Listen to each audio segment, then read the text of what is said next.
So there I was, on holiday, and guess what I did? I went big game fishing. You know, out on a boat, middle of the ocean, big fishing rods. Man versus the monsters of the deep. Ah, sharks, marlin, and look at this, my pride and joy, swordfish. Impressed? Thought you would be. Oh, I didn't catch a thing on holiday. I made this when I got home. In 4 easy parts. A 4-part attack.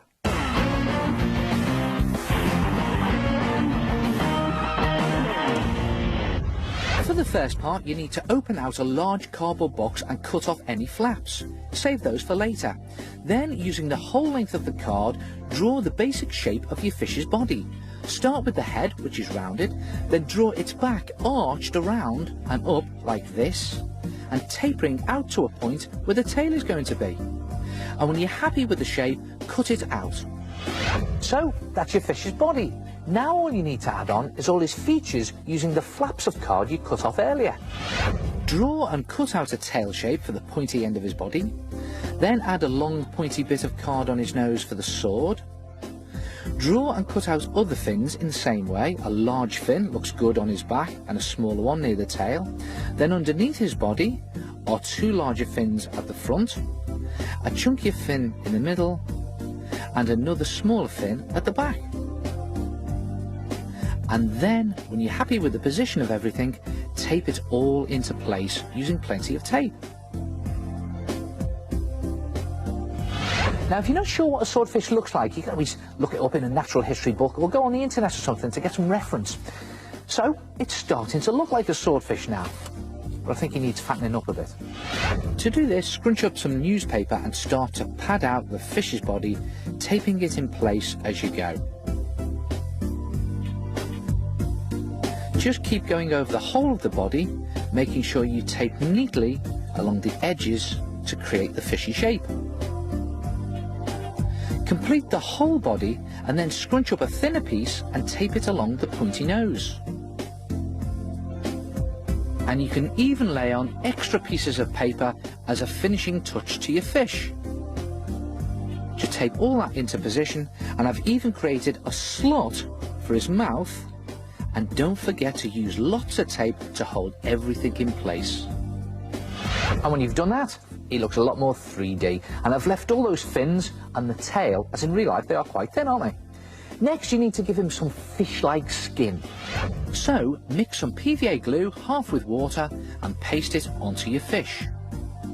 And the idea is to lay on pieces of kitchen roll and paste more glue on over the top. And this time, go for the fins as well. Glue, kitchen roll, and cover the fin. And when you've done that and the whole thing is dry, you can paint it.